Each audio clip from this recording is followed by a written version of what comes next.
Salut à toi, c'est Jarold. Dans cette vidéo, je te propose un tout nouveau format sur la chaîne, le format 10 choses à savoir sur. Alors 10 choses à savoir sur, qu'est-ce que c'est? C'est un tout nouveau format dans lequel on va pouvoir parler ensemble de plein de sujets différents que le gaming. Ça peut être des sujets gaming, mais pas uniquement. Ça peut être l'occasion pour nous de parler d'un film, de parler d'un livre, de parler d'une actualité, un sujet politique. Ça peut être n'importe quoi, un peintre, un acteur, un joueur de foot, un club, un championnat, n'importe quoi. Et qui soit simplement digne d'intérêt de mon point de vue pour être exposé sur la chaîne et puis qui m'intéresse également un minimum. Et donc aujourd'hui, ce sera 10 choses à savoir sur le coronavirus. Alors pourquoi le coronavirus? Bien, je pense qu'il est inutile de l'expliquer, hein. En ces temps de confinement, le coronavirus nous impacte tous dans nos vies quotidiennes et j'entends énormément de choses fausses ces derniers temps qui poussent les gens à adopter des comportements dangereux aussi bien pour eux-mêmes que pour les autres et qui me poussent donc, moi, à te proposer dans cette vidéo les 10 informations essentielles à savoir sur le coronavirus. Enfin, j'aimerais aussi préciser que j'ai eu l'idée, il y a un petit moment déjà, de ce format nouveau, donc le format des 10 choses à savoir sur. Autrement dit, il ne s'agit pas pour moi ici d'une opportunité coronavirus, entre guillemets, pour faire des vues, mais bien d'une idée qui remonte à plus longtemps et qui, malheureusement, et bien malgré moi, commence par ce foutu coronavirus. Allez, maintenant que ces précisions sont faites, je te propose de passer tout de suite au vif du sujet. Juste le temps pour toi de mettre un pouce bleu et de t'abonner à la chaîne. Générique.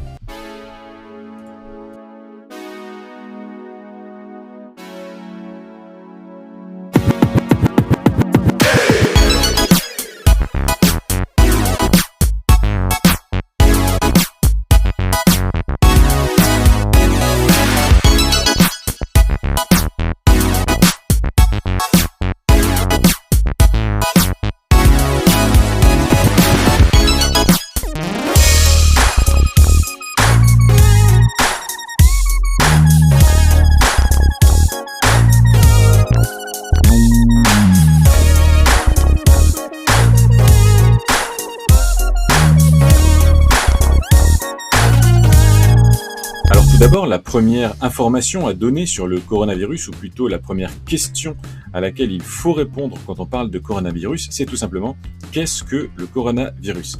Alors il faut bien comprendre que coronavirus, ça n'est pas le nom d'une maladie, ça n'est même pas le nom d'un virus. Coronavirus, c'est le nom d'une famille de virus.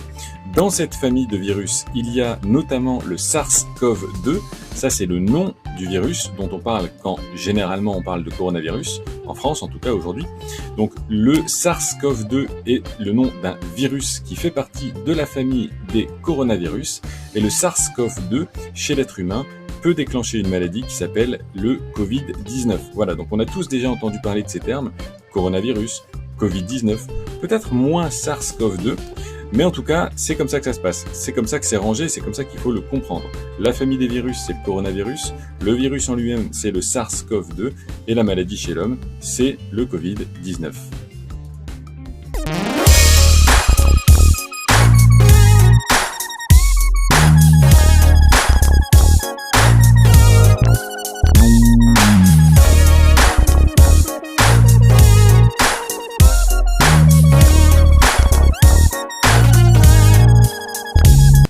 La seconde information à savoir quand on parle de coronavirus, eh bien, c'est d'où vient ce nom de coronavirus, à quoi est-il lié et pourquoi a-t-on appelé coronavirus coronavirus. Donc, vous l'avez bien compris, coronavirus, c'est la famille de virus.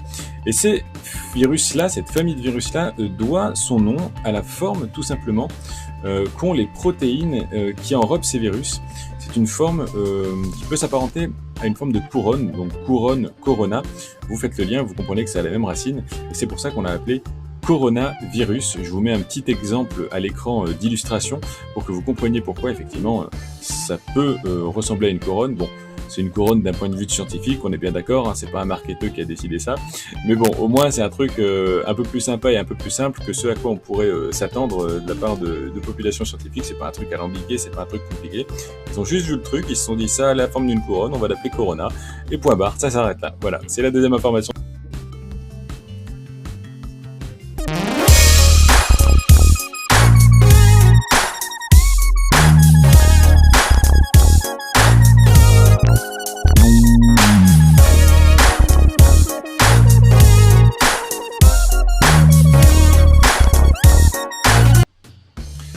Ensuite, on pourrait s'interroger, se poser la question, pourquoi en fait-on autant avec le Covid-19 ou la famille des coronavirus? Eh bien, il faut savoir, et c'est l'INSERM qui le rappelle, l'Institut national de la santé et de la recherche médicale.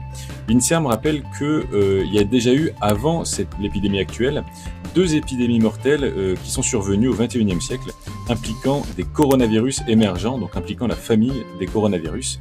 La première de ces épidémies, c'était le SRAS, plus précisément le SRAS-CoV, mais qu'on a appelé plus globalement le SRAS. C'était en 2002-2003. Donc c'est un coronavirus à l'origine d'un symptôme respiratoire aigu sévère. Donc si vous prenez les initiales de syndrome respiratoire aigu sévère, ça donne le SRAS. Il est apparu en Chine, il y a eu plus de 8000 cas qui ont été recensés dans 30 pays et 774 personnes en sont décédées, soit près de 10% de mortalité. Donc c'est un des premiers points qui fait qu'on en parle beaucoup, c'est que d'abord c'est une famille de virus qu'on connaît depuis plus de 15 ans maintenant, quasiment 20, et sur lequel il y a déjà eu, lors de la première épidémie, plus de 10% de morts, donc c'est énorme. Ensuite, la deuxième épidémie, c'était 10 ans plus tard, en 2012-2013, et c'était le MERS-CoV. Alors, on en a moins entendu parler en France, honnêtement, moi je ne savais pas avant de me renseigner. C'était le coronavirus du syndrome respiratoire du Moyen-Orient. Donc en anglais, ça donne les initiales MERS, donc le MERS-CoV, entre 2012 et 2013. Il a été appelé comme ça parce qu'il a été détecté pour la première fois en Arabie Saoudite. Il y a eu 1589 cas et 567 décès dans 26 pays, soit quand même un taux de mortalité de 30%. C'est énorme, c'est 3 fois plus que le SRAS-CoV de 2002-2003 qui était autour des 10%. Et donc la troisième épidémie mortelle, c'est celle actuelle du SARS-CoV-2. Elle est donc, comme vous le savez tous, apparue en Chine en 2019. Voilà, c'est tout simplement pour ça qu'on en parle, c'est parce que c'est une famille de virus qui a déjà sévi depuis quasiment 20 ans, qui a eu quand même un gros impact sur le monde, qui a déjà créé des paniques, pas uniquement médiatiques, mais sur laquelle il y a eu beaucoup de morts. Et puis, bon, toujours un virus qui est incolore, inodore, qui fait autant de morts. Forcément, ça inquiète les gens, et à juste titre. Et c'est pour ça qu'on en parle, c'est pour ça qu'on en fait autant sur le coronavirus.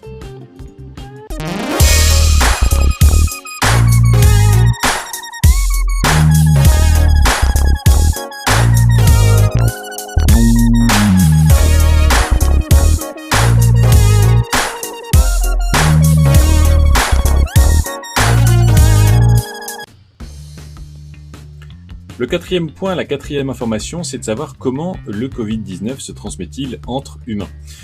Ce qu'il faut savoir, c'est que les différents coronavirus sont tous d'origine animale.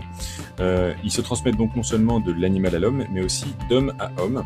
Et en ce qui concerne le Covid-19, elle se transmet par les postillons, les gouttelettes de salive projetées en toussant ou en éternuant. Il faut être en contact étroit et prolongé avec un malade pour pouvoir la recevoir et donc pour que le malade nous la transmette, ou avoir eu un contact à moins d'1 mètre en l'absence de tout dispositif sécurisant efficace. Donc c'est vraiment ça qu'il faut retenir, c'est principalement les gouttelettes de salive, les postillons ou un contact vraiment étroit et prolongé avec un malade. C'est de cette façon-là qu'on peut transmettre le coronavirus.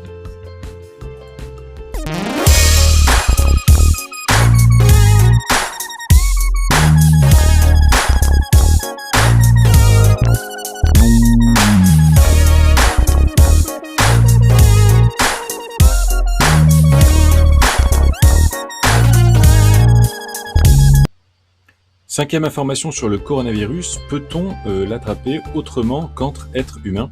Il faut savoir qu'un des facteurs de transmission les plus importants semble être le contact des mains avec des surfaces infectées, puis ces mains qui touchent la bouche, le nez ou les yeux.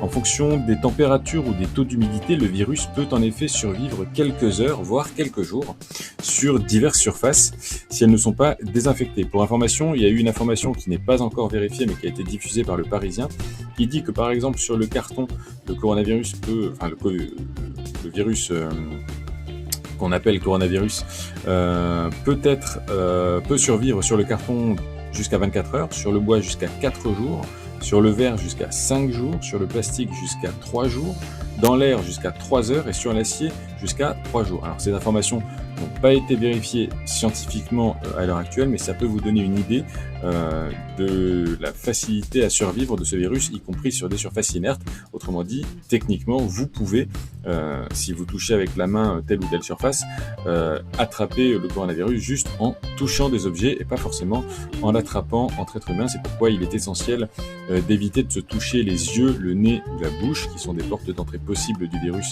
dans votre organisme, avec des mains sales. Voilà, les mesures dites barrières et qui sont promues fortement par le gouvernement depuis quelques jours sont donc indispensables pour limiter l'impact du virus. Il s'agit de se laver fréquemment les mains avec du savon ou du gel hydroalcoolique, qu'on ne trouve évidemment plus aujourd'hui, éternuer ou tousser dans son coude, utiliser des mouchoirs à usage unique, ne pas se serrer la main, ne pas se faire la bise pour se dire bonjour, etc. Voilà.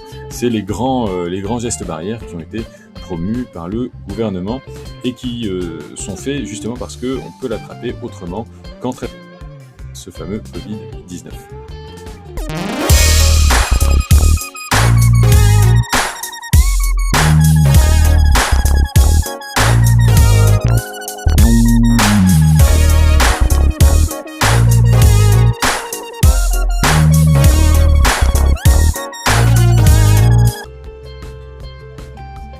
Sixième point sur le coronavirus, quels en sont les symptômes? Alors il faut savoir que les symptômes les plus courants ce sont une fièvre et une toux sèche. Il peut également y avoir des courbatures, des maux de tête, une sensation d'oppression ou d'essoufflement.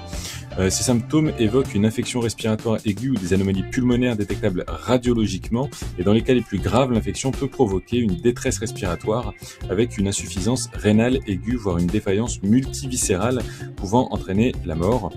Il faut savoir que certains patients présentent également une forme asymptomatique, c'est-à-dire qu'ils sont porteurs du virus sans en déceler les symptômes, mais ils sont contagieux et peuvent la transmettre, ils peuvent contaminer les autres. Les symptômes de ce Covid-19 peuvent être confondus avec une grippe, et donc le seul moyen de confirmer le diagnostic, c'est d'effectuer un test biologique qui est nasopharyngé. Autrement dit, on vous enfonce un truc assez profond dans le nez, c'est très désagréable et ça fait un petit peu mal. Voilà, c'était le point sur les coronavirus.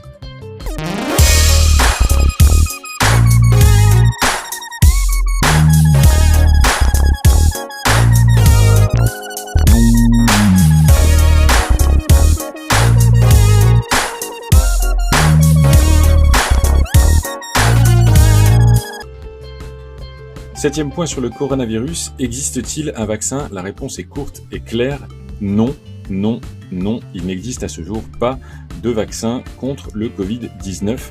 Des dizaines d'essais cliniques sont actuellement en cours et un chercheur de l'Institut Pasteur a évoqué sur RTL des prototypes qui étaient testés sur des souris depuis le 11 mars 2020.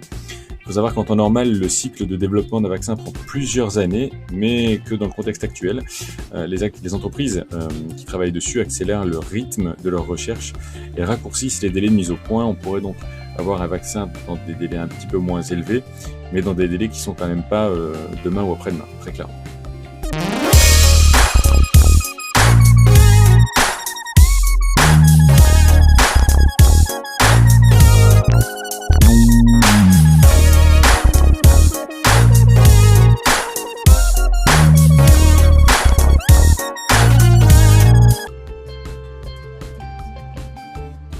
Huitième information à savoir sur le coronavirus, c'est qui sont les personnes à risque, puisque quand on parle de coronavirus, on parle souvent de personnes à risque. Alors qui sont ces fameuses personnes à risque? Il faut savoir que chez l'immense majorité des gens, le coronavirus, le Covid-19, ne provoquera qu'une simple grippe modérée, mais qu'il y a des personnes qui, comme pour beaucoup de maladies infectieuses, il y a des personnes qui souffriront de symptômes beaucoup plus importants. C'est principalement les personnes qui présentent des maladies chroniques préexistantes comme l'hypertension, les maladies cardiovasculaires, le diabète, les maladies hépatiques, les maladies respiratoires, etc. Et ces personnes-là semblent plus susceptibles de développer des formes sévères, de même que les personnes âgées ou les personnes immunodéprimées, donc qui ont des défenses immunitaires qui sont plus faibles que les autres. Point technique aussi, les patients atteints de bronchopneumopathie chronique obstructive, BPCO, seraient particulièrement vulnérables. Enfin, il faut savoir également que une étude a porté sur les 72 000 premiers cas chinois du Covid-19, et sur ces 72 000 premiers cas, il y a eu tout simplement 0% de décès chez les moins de 15 ans, donc les enfants de moins de 15 ans seraient peu susceptibles de déclencher une forme sévère du coronavirus.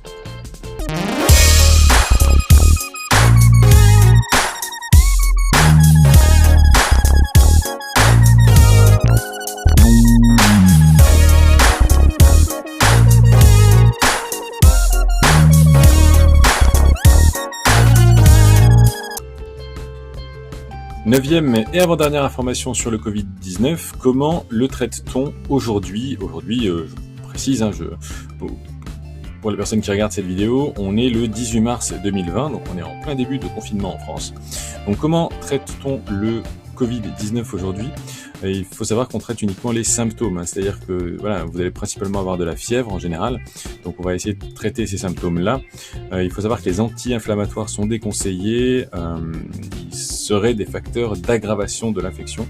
Donc ce qui est déconseillé, c'est tout ce qui est ibuprofène, cortisone, aspirine, et le ministère de la Santé recommande plutôt prioritairement la prise de paracétamol à la place. Donc pas de vrai traitement à l'heure actuelle, on traite simplement les symptômes.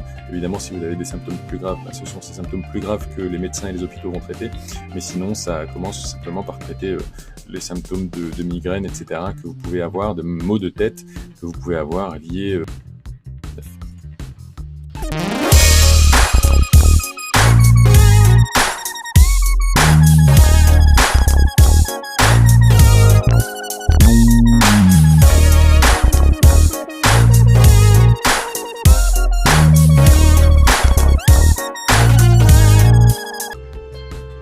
Et enfin, 10e information à savoir sur le Covid-19, sur le coronavirus, c'est bien tout simplement de savoir quelle en est l'origine. Alors comme je vous le disais plus tôt dans cette vidéo, il faut savoir que tous les coronavirus sont d'origine animale. Comment ça fonctionne pour le transmettre à l'homme? Il faut simplement savoir qu'il y a une espèce qu'on va appeler une espèce réservoir qui héberge le virus mais qui n'a pas de symptômes, qui va le donner à une autre espèce qui va, elle, le transmettre à l'homme. Donc dans tous les cas de coronavirus connus depuis le début du 21e siècle et qui ont créé des épidémies, ça a systématiquement fonctionné comme ça. Donc, je vous le rappelle, entre 2002 et 2003, il y a eu le SRAS-CoV, 2012-2013 le MERS-CoV, et aujourd'hui 2019-2020, il y a donc le SARS-CoV-2. Il faut savoir que dans ces trois cas, dans les deux premiers cas, le SRAS-CoV 2002-2003 et le MERS-CoV 2002-2003, l'animal, l'espèce réservoir, c'était la chauve-souris. La chauve-souris a transmis un coronavirus à la civette palmiste masquée, c'est le nom de cet animal-là. Pour le SRAS-CoV de 2002-2003, la civette palmiste masquée était vendue sur les marchés et consommée au sud de la Chine, c'est de là d'où est partie l'épidémie, en 2002-2003.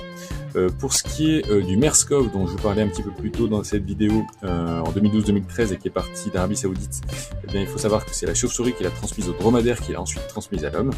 Et donc pour le fameux Covid-19, le fameux SARS-CoV-2 qui sévit depuis fin 2019 et qui sévit toujours en ce moment en 2020, l'animal réservoir désigné pourrait être la chauve-souris, a priori, et l'information qu'on a de plus répandue, en tout cas, c'est celle disant que la chauve-souris l'aurait transmise au pangolin, et le pangolin est évidemment vendu sur des marchés en Chine, notamment à Wuhan, et c'est pour ça qu'il serait parti de là-bas. Voilà, c'est les informations qu'on a en tout cas sur l'origine de ce Covid-19, appelez-le comme vous voulez après cette vidéo. Voilà, en tout début de vidéo, je vous ai donné les explications sur les différents noms. Donc, c'était la 10e et ultime information sur le coronavirus. J'espère que ce format de vidéo, les 10 choses à savoir sur, vous plaît. N'hésitez pas à me le dire en commentaire, à me le faire savoir, surtout en likant cette vidéo. C'est ce qui aide le plus la chaîne et les vidéos, c'est vos pouces bleus. Donc, mettez un maximum de pouces bleus sur cette vidéo. J'espère qu'elle vous aura appris des choses. J'espère qu'elle vous aura aussi rassuré, notamment sur les risques de contamination au coronavirus, au Covid-19.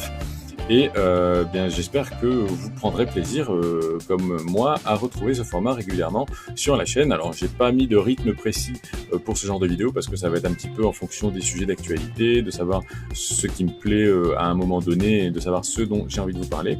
S'il vous Si ce format-là vous plaît, n'hésitez surtout pas à me le dire en commentaire. N'hésitez pas également à me proposer des sujets. Je suis preneur de sujets qui m'intéressent et qui vous intéressent également pour les travailler sous ce format-là. Et puis, n'hésitez pas également à m'indiquer si vous auriez aimé trouver d'autres choses dans cette vidéo, voilà, d'autres types d'informations. Ça peut aussi m'aider pour moi, m'améliorer dans les prochaines vidéos de format 10 choses à savoir sur. Voilà. Sur ce, eh bien, je vous incite une dernière fois à mettre un pouce bleu à cette vidéo si elle vous a plu, à vous abonner à la chaîne si ça n'est pas déjà fait, tout en cliquant évidemment sur la clochette des notifications. Et puis quant à nous, on se retrouve très vite pour plein d'autres vidéos. C'était Jarol, à plus tard, bye.